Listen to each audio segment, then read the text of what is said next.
Hola, ¿qué tal? Con flor y canto les saludo. Gracias por esta tlactoli, esta palabra que me permiten ofrecer a todos ustedes en relación al regreso de la piedra de los tecomates, la piedra Tlaloc, el Tlaloque, otros lo conocen como un Tlaloque, y otros como yo que pensamos que es la Xalchutlicue.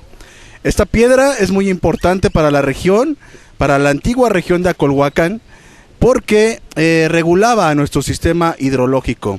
Allá en la montaña Tlaloc, el agua se condensaba, bajaba a este valle, y Xalchutlicue, mediante los ríos y los manantiales, irrigaba el agua para los cultivos.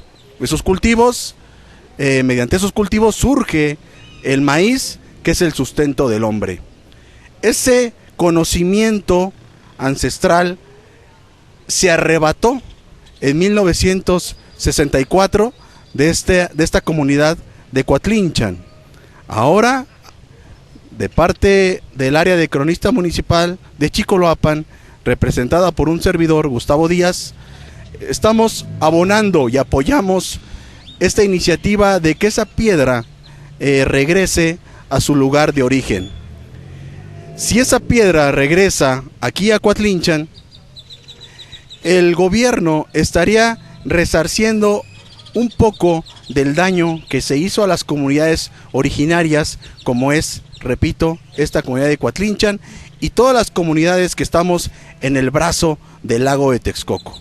Así que de parte de un servidor apoyamos esta iniciativa y ojalá que nos toque ver el regreso de esta importante pieza, no solamente en el ámbito religioso, no solamente es importante para el ámbito religioso y cultural, sino también para el sistema climático de la región.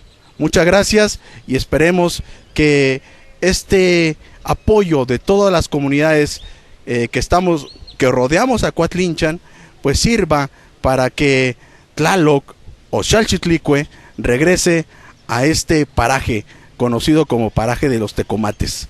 Gracias, y de parte del área de cronista municipal apoyamos al 100% el regreso de nuestra piedra Tlaloc o piedra Xalchutlicue. Muchas gracias.